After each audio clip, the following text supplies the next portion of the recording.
Whoa! Welcome to today's episode of 10 reasons why I love driving this car every day and 10 reasons why I can't stand driving this car every day. This should be interesting. The fact that I came up with the hate list first. I can't talk that much. It's not that bad of a car. It's really fun to drive, but there's so many reasons. We got, 20 reasons, pluses and negatives, that I had to write everything down. So let's do a quick walk around the car, and it's a nice day out, and we'll get to it. Out here at the lake, drove pretty nice today. No issues. Most of the bugs I was having with the car worked out, drivability wise.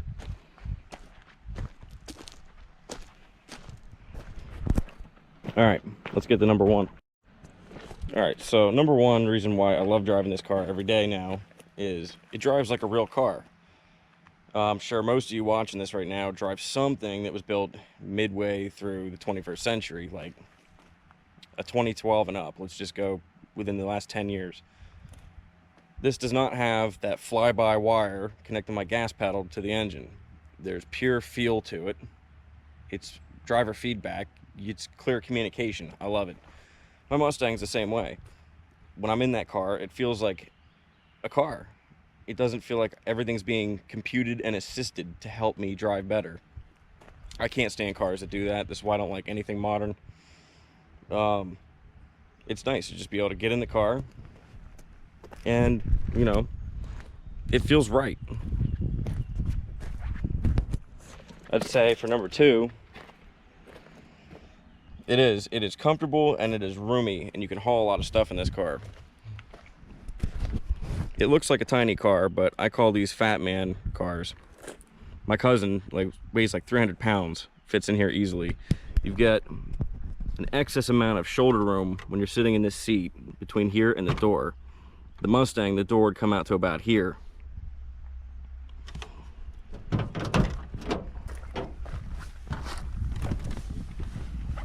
You got plenty of leg room. I'm not bunched up, my knees aren't in the dash.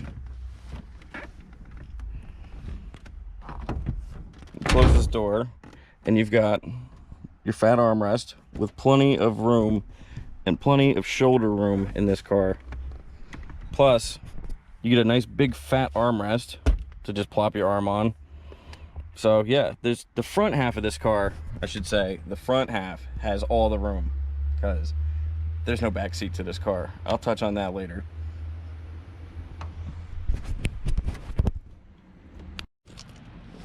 I'd say reason number three I love driving this thing around is it's a good looking car. I'm not one to be known to drive something like a Saturn or a Honda or something that doesn't grab your attention.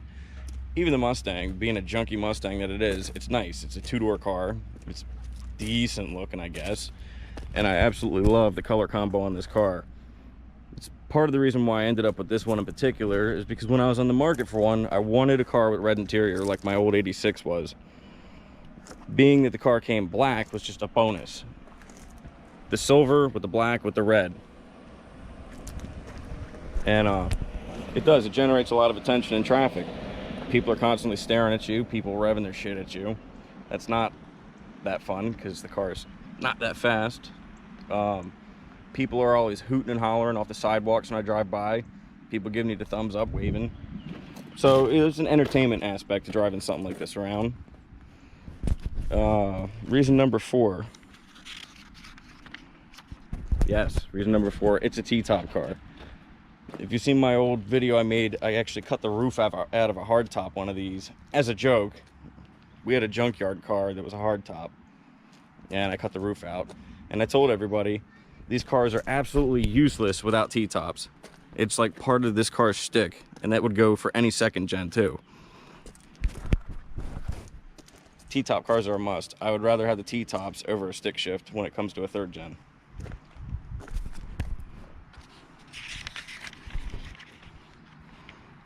It's got a pretty decent sound system in it. I forget what size the speakers are in the dash. They aren't... You get your front speakers in the dash, which aren't the greatest, but they're not bad either. You get your 6x9s that go right there in the B pillar. And then I got a mini sub in the trunk, and having this as one big open hatch area, that window acts like a big speaker box in itself. So it's always fun to roll around this thing, blasting Scorpions, Motley Crue, Rat. You get the idea.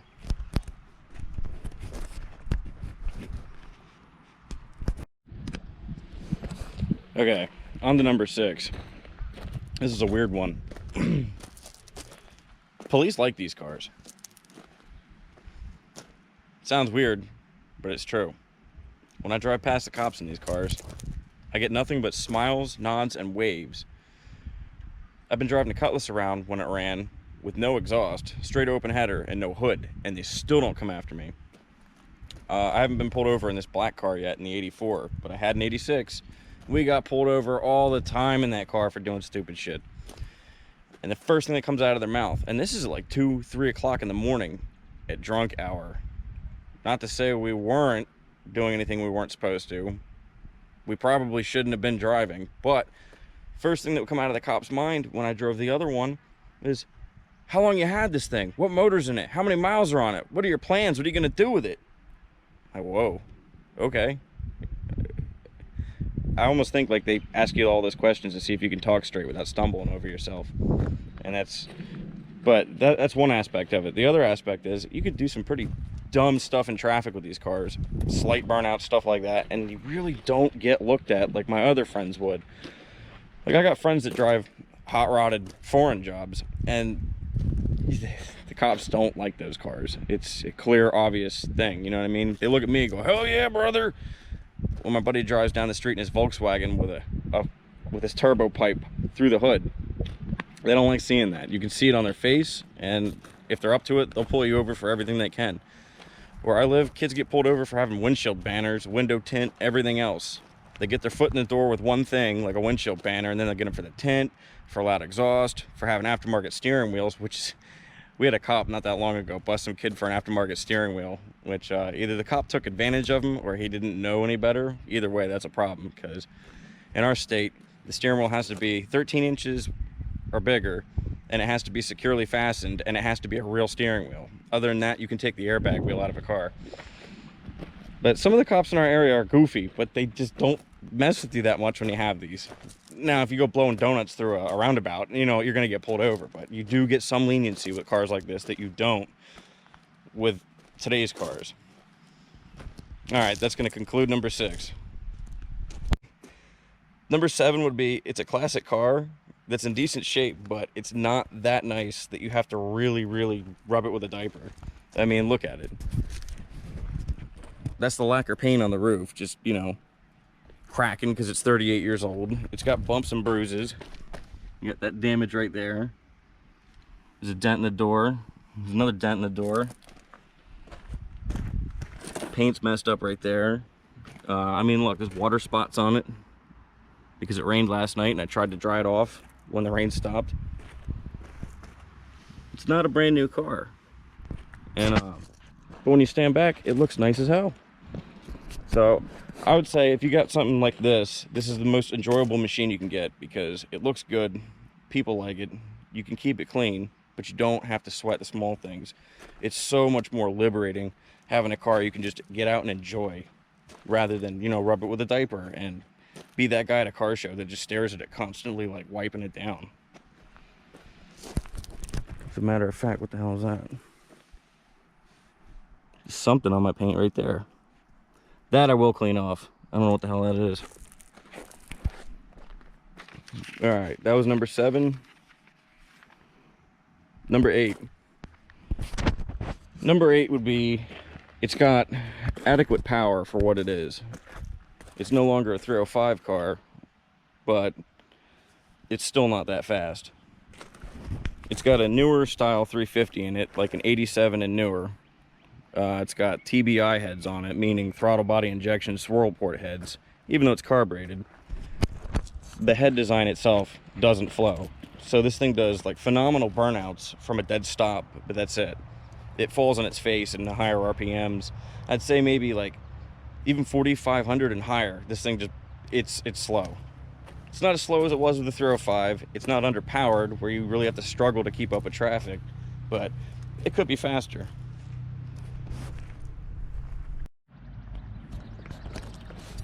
All right, number 8 was saying that it's not a total dog on the road. It's not fast, but it's not underpowered. I'd say number 9 is it's not bad on gas. It's not crippling, even with prices today. I don't know where the timing is set. I've been running 89 octane in it, which is mid-grade out here. We got 87, 89, and 93. I'm not gonna put 93 in this, there's no point.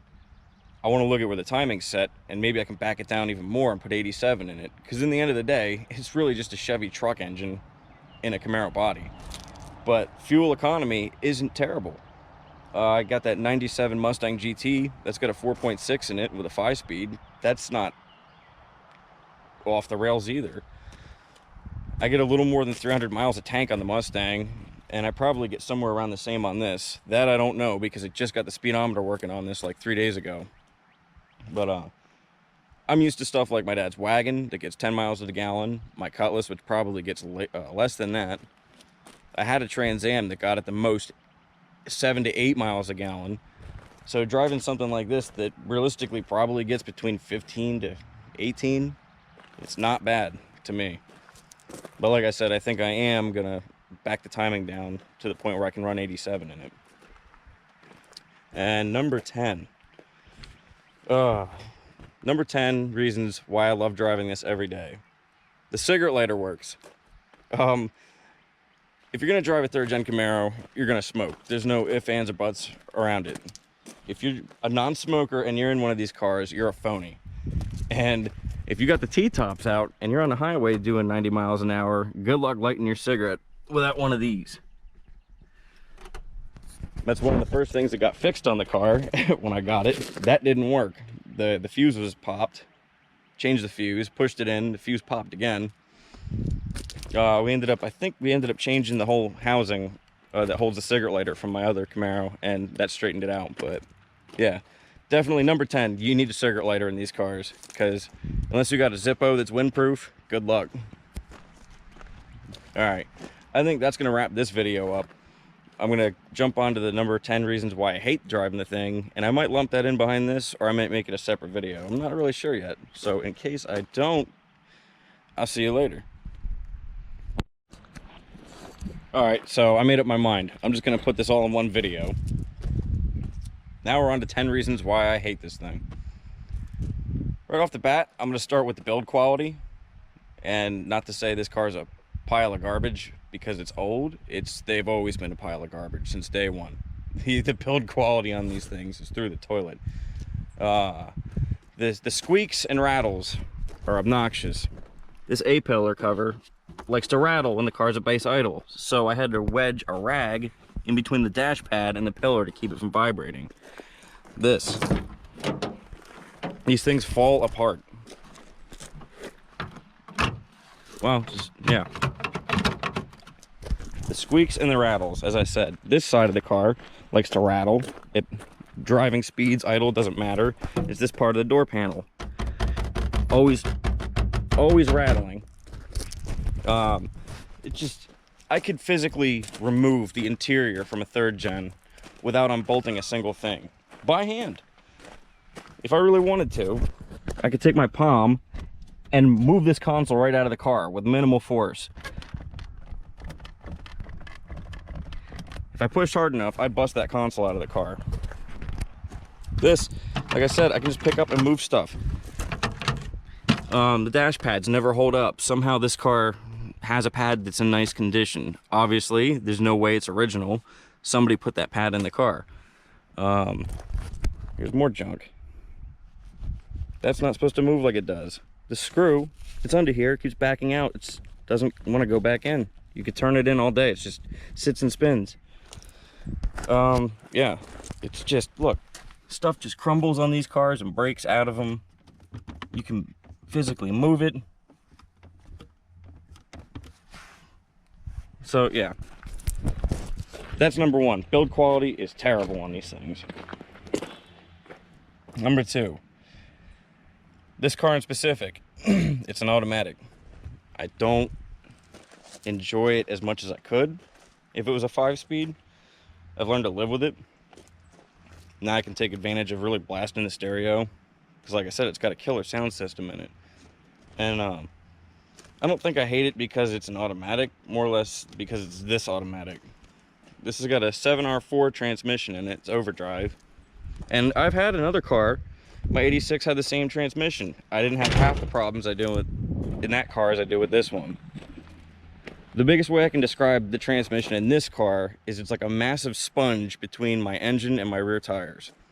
You can change your throttle position from 1/4 to 3/4 back and forth, and all it does is the engine gets louder. It doesn't move any faster. It just feels lethargic. The engine feels spunky. It's just, there's a big wet rag between it and the drive wheels. So that's number 2. What's number 3? I don't know. Let's find out. Oh, number 3.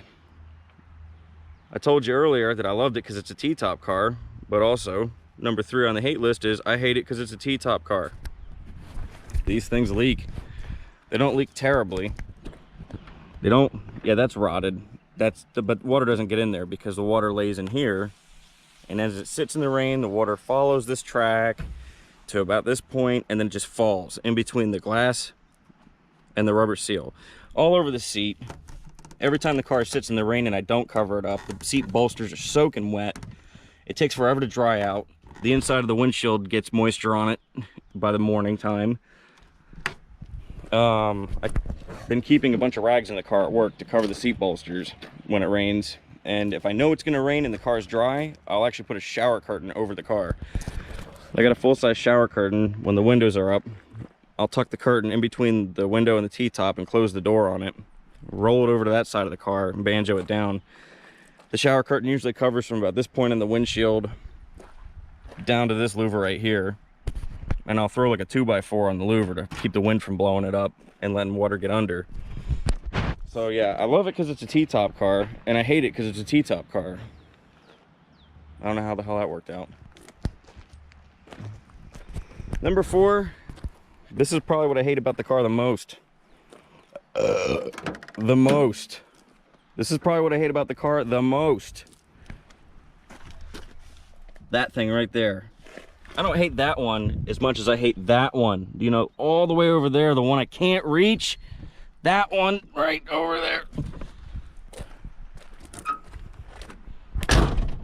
I hate crank windows with a passion. I think they're outdated. I think they were outdated when they invented electric windows in the 40s. I've been having constant problems with this car where, like I said, people want to talk to you in traffic and that window's up and I can't. They're on the passenger side of my car. I can't roll the window down and talk to somebody at a traffic light. You can't pick up hookers. Let me stop. Let's say you're driving at night when the T-tops are out on the highway and it gets really cold for some reason. What you could do if you had electric windows is just put that passenger window up along with your driver and not freeze yourself out. It sucks. You really have to pull over and get out and roll it down because, like I said, the interior quality is so garbage that if you were to lean over the console and actually pull it off, you'd probably break the console with your rib cage. So yeah, that should have been number 1 on the list. The thing I hate about this car the most are the crank windows. All right, what's next? Number 5. I hate the car because it's black. I really do. It's impossible to keep clean, especially now in, what are we, first, second day of May? It's springtime, and it's pollen in the air everywhere. I got one of those big feather dusters in the back of the car. I have to dust this thing off 3 times a day. Otherwise, it's covered in gold pollen. And it rains all the time because April showers bring May flowers. If you let the car get rained on while it's got covered in pollen, it just embeds the pollen into the paint and it trashes the thing. It's a love-hating relationship because I love black cars. My Cutlass is black, this is black, my Chrysler Cordoba is going to be black. I hear people complain all the time to drive white cars. I hate owning a white car. It's like impossible to keep clean. And you just kind of want to crack them over the head with a hammer because owning a white car is probably the easiest color to keep clean other than like charcoal or silver. I daily the Mustang, that's white. The worst thing that happens to that car is it turns newspaper gray maybe in the wintertime when there's road salt on it. White hides a lot of shit. The black paint, you can't hide anything on these cars. So yeah, the color, I love the car being black, but at the same time, it's high maintenance and it gets old. Let's see, yeah. Number 6. It's still got a lot of problems that I need to straighten out. I need to do e-brake cables. Those are seized. The wheel cylinders, if you pull back the rubber cups, they're wet. So I need to do wheel cylinders on them soon. This window has an issue going up because the structure of the door behind this panel is actually cracked. It's a stress crack where the window regulator bolts to the door. If you roll the window up, you'll see it gets stuck right here, and then it goes up because the door's got that stress crack that it's flexing against. So there really is a lot of bugs to still work out on this thing. It's just now they're getting worked on since I've been driving it, which is a good thing.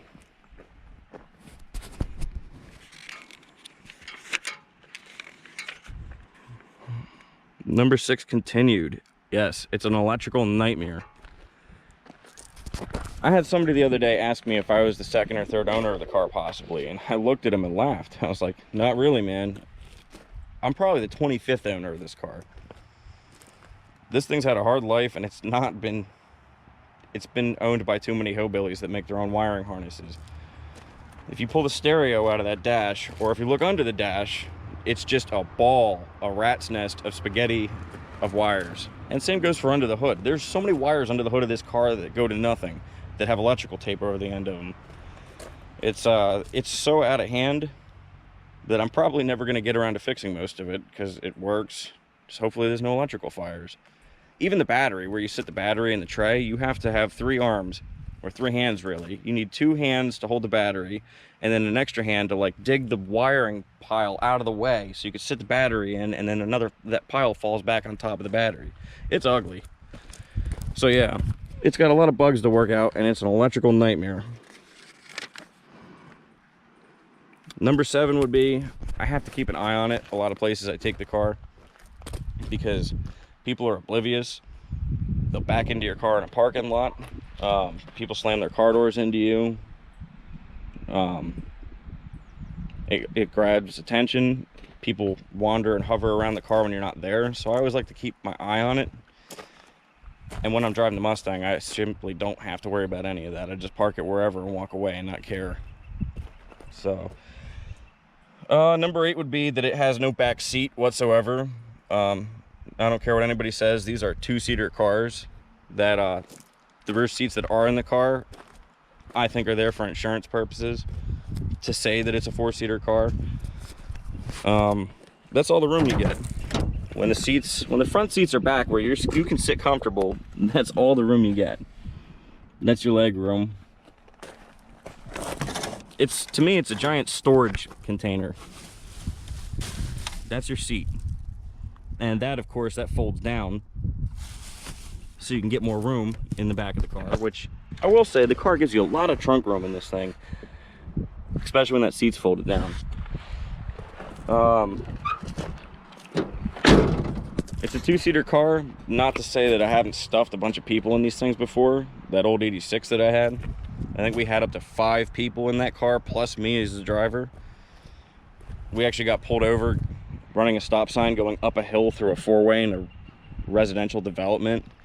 And the cop looked inside the car and said, "I didn't know you could fit that many people in a Camaro." I said, "Neither did I until today." He understood why we rolled to that stop sign, because it was a steep hill and that car, it was just overloaded. So yeah, no back seat. It's a 2-seater car, an extended vet, whatever you want to call it. It's a vet for if you have a kid, maybe. You could stick a kid in there comfortably.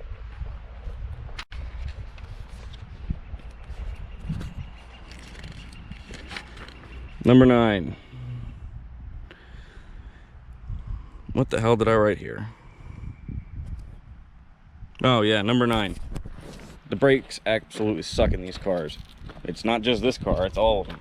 This one, my 86, and all the other ones I've driven of other people's cars. You really do have to plan your stops ahead in these cars. I don't know if IROCs stop any better having discs in the back. Probably not. Disc brakes don't really help you unless you're on an autocross track, but you can step on the pedal and really keep stepping into it, step into it, and step into it more before you hit that car in front of you. It brakes the same as every other one I've driven. Hell, my Mustang has no power brakes and that car stops better. Riley's 71 Ford pickup has no power brakes and it stops better than these do. They just don't stop. My brother's 85 Riviera stops better than this car does. So yeah, number 9, the brakes suck. And I would say to wrap it all up for number 10, it's not a 2nd gen Trans Am. It's a 3rd gen Camaro. I really like 2nd gen Trans Ams. I think they're the best car that was ever invented and the best looking car ever invented, especially the 79 to 81s. I can't afford one of those cars anymore, so I went for the discount bootleg edition. I think these 3rd gen Camaros are way better looking than the 3rd gen Trans Ams. I can't stand those cars. I don't like the pop-up headlights. I'd rather have, you know, the deep headlight buckets with recessed back lights like the TAs would have had. If you can't tell, I really want a 2nd gen TA again. There's some more proof for you right there. That steering wheel. So yeah, it's not an ugly car. It's pretty good looking. It's just not as nice as a 2nd gen. So there's your lists of 10 reasons why I love driving the car and 10 reasons why I hate driving the car. And I should make more videos on this soon, and I should be getting my engine back shortly from the machine shop so we can work on the Cutlass, make more videos on that. So I'll see everybody later. You have a good one, and I'll see you next time.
Right, right. I'm your boss. So, essentially, if you're not doing what you're supposed to do, it's going to